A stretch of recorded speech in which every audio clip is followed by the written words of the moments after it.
You see it circling overhead, a dark, ragged shape wheeling slowly against the empty sky. For thousands of years, it has meant one thing: death. Ugly, patient, and waiting, a grim symbol of doom and decay.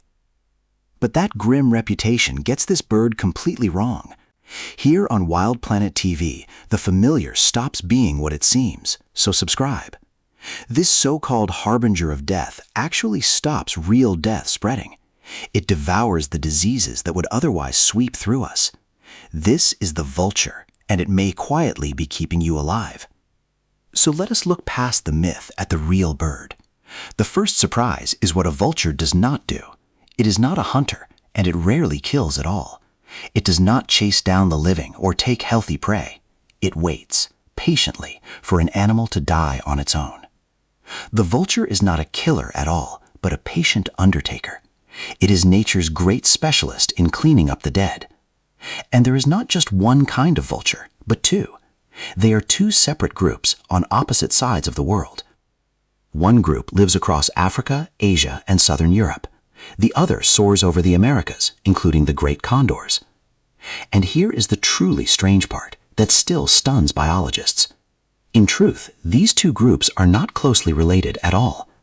They each evolved from completely different families of birds. Yet the two of them ended up looking and living almost identically. Bald heads, broad wings, and the very same grim diet. Nature quietly built the perfect scavenger twice over, entirely by accident. It is one of the clearest cases of convergent evolution. Altogether, they number a little over 20 different species worldwide, and some of them are truly enormous and powerful flying machines. The largest condors have wings spanning almost 3 full meters. They are among the biggest flying birds left on Earth. But their true genius is not their size at all. It begins with the one feature that people find most repulsive. Look closely at a vulture's head, and most people recoil. It is bare, wrinkled, and often an unsettling, sickly shade. There are no feathers there, just naked, exposed gray skin. It looks to our eyes like the ugliest possible design. But that bald head is not ugly at all. It is brilliant. To feed, a vulture must reach its head deep inside a body. It pushes its whole head into the animal it cleans. Now imagine doing that with a head full of feathers.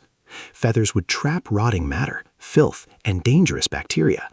That trapped mess would fester against the skin for days. Bare skin, by contrast, is far easier to keep clean. After feeding, a quick preen wipes most of it away, and then the vulture turns that head toward the sun. Strong ultraviolet light then bakes and sterilizes the bare skin. The sun itself burns off any germs that still remain. So the naked head is really a self-cleaning, self-sterilizing tool. It also does something clever with the bird's own temperature. On a hot day, the bare head helps the bird cool down. On a cold day, the head tucks in to save warmth. The face we find so grotesque is precision engineering instead. But the real marvel of all is hidden much deeper inside. It sits in the vulture's astonishing, almost unbelievable stomach. To clean the dead, a vulture eats truly dangerous meals. It swallows meat crawling with the deadliest germs on Earth, rotten flesh that would kill almost any other animal outright. So how does it eat rotten, infected food and survive? The answer is the most corrosive stomach in the animal world. Its stomach acid is staggeringly, almost impossibly, powerfully strong. It sits at a pH close to 0, near battery acid. Your own stomach acid is gentle and mild by comparison. That fierce acid does far more than just digest a meal. It works as a chemical furnace that destroys disease itself.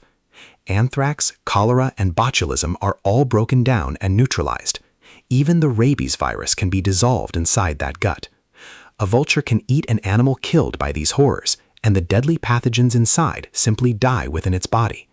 The disease enters the vulture, but it never comes back out. The bird becomes a living dead end for the infection itself. This is why vultures matter so much more than we think. When something dies, its body is a ticking biological bomb. Left to rot, it breeds flies, rats, and terrible sickness. But a group of vultures can strip a body in minutes. They erase that danger before it can ever spread outward. They are a free, fast and ruthlessly efficient cleanup crew. No rot, no plague, no lingering source of contagion left. They quietly break the chains of disease across whole landscapes. It is the most important job that almost nobody notices. If that stomach amazes you, comment the word acid now. To find the scattered dead, a vulture must search vast lands, and it does all of this with almost no effort at all. It rarely even bothers to flap its huge broad wings. Instead, it rides on invisible columns of rising warm air. These thermals lift the bird high without a single beat. It circles upward, then glides for miles on stiff wings. A vulture can cover enormous distances on a single meal, and some of them soar to truly almost unbelievable heights. One griffon vulture set a record no bird has beaten. It collided with an aircraft over 11,000 meters up. That is higher than the summit of Mount Everest itself. Its blood carries a special form of oxygen-grabbing pigment inside. It breathes easily where a human would quickly black out. From that height, it scans the ground for the dead. Old World vultures rely on their own extraordinary telescopic eyesight. They also watch each other for the first one descending. But the vultures of the Americas found another way entirely. The turkey vulture can actually smell death on the wind. It detects the faint gas of decay from far away. It can find a body hidden beneath a thick forest canopy. Gas companies once even used them to reveal leaking pipelines. They watched for circling vultures drawn to the added scent. And not every vulture does the very same job either. At the remains, there is always a clear order and division. The large, powerful species arrive to open the body first. Smaller vultures wait, then move in to clean the scraps. Each kind has its own tools and its own role. But one vulture is far stranger than all the others. The bearded vulture barely eats any soft meat at all. Almost its entire diet is made of nothing but bone. It swallows small bones whole, and its acid dissolves them. For bones that are simply too large, it has an ingenious solution. It carries them high into the air above hard rock, then it drops them to shatter on the stones below. It swoops down to eat the rich marrow now exposed. It even bathes in red soil to stain its feathers, a bone-eating bird that deliberately dyes itself rusty orange. Another cousin, the Egyptian vulture, is a clever tool user. It picks up stones and hurls them to crack open eggs.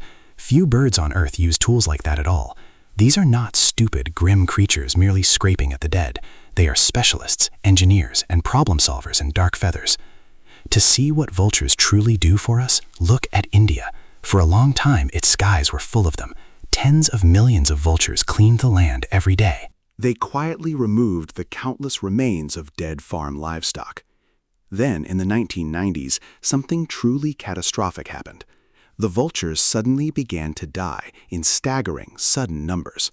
In just a few years, the population crashed almost completely. More than 95% of them had simply vanished. It was one of the fastest collapses of any animal ever. The cause was a single common painkiller given to cattle, a drug called diclofenac, harmless to cows, but not to vultures. Any bird that fed on a treated carcass died of kidney failure. And with the vultures gone, the dead simply piled up. Millions of carcasses were left to rot in the open. Into that gap rushed an army of feral dogs. Their numbers exploded by many millions right across the country. And those dogs carried something the vultures themselves never could. They carried rabies, and they spread it through their bites. Human rabies cases and deaths climbed sharply in the years after.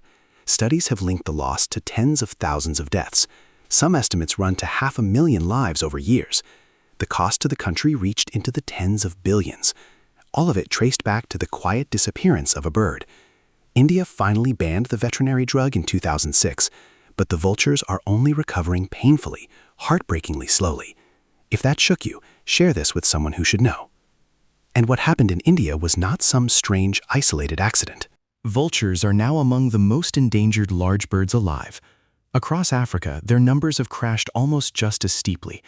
In some places, more than 80% are already gone. Much of it comes from a single, silent weapon: poison.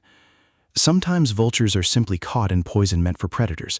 A poisoned carcass can kill hundreds of them at once. But some poachers now target the vultures completely on purpose, because circling vultures reveal exactly where a fresh body lies. They give away the location of illegally killed wild elephants, so the poachers poison the remains to silence the birds. A single poisoned elephant can wipe out an entire flock. Others slowly die from swallowing fragments of lead ammunition. Many more are killed on power lines and wind turbines, and some are hunted for use in folk beliefs and medicine. Every one of these losses lands on a fragile bird. Vultures live very long lives and breed painfully slowly. A pair may raise a single chick every year or two. So a population, once shattered, takes many decades to rebuild. You can lose them in a few years and wait generations. This is why their quiet decline is so genuinely dangerous. We are dismantling a system we barely understand at all. So what is a single vulture actually worth to us? Think of the work a flock does for absolutely free. They dispose of many tons of dangerous waste every day. They quietly do the job of an entire sanitation service. A service that would cost us many billions to replace, and they do it without noise, machines, or any reward. But some cultures have always understood this quiet value. Certain peoples still entrust their own dead to the vultures. In sacred towers, the birds return the body to nature. To them, the vulture is not a horror, but a helper. It is a sacred creature that carries the dead onward. Perhaps that is the truest way to see this bird. Not a monster drawn to death, but a guardian against it. The circling shape you dread is standing between you and plague. It is the undertaker that keeps the living world clean. So the next time a vulture wheels high above you, do not feel the old fear or the old disgust. Look up at one of nature's most essential, thankless workers. The vulture asks for nothing and is given only our fear. Yet it quietly guards our health with every single meal. It turns rot and death back into a clean, safe world. It is ugly only because ugliness is what the job demands. And it is vanishing, right as we learn how much it matters. So look up and see the guardian, not the ghoul. And if a creature of death can protect the living, wait until you meet the villain that never deserved the name. Our next animal is hated as a coward and a thief. Next time, the hyena, the genius everyone was taught to despise. If this changed how you see the vulture, subscribe and stay wild.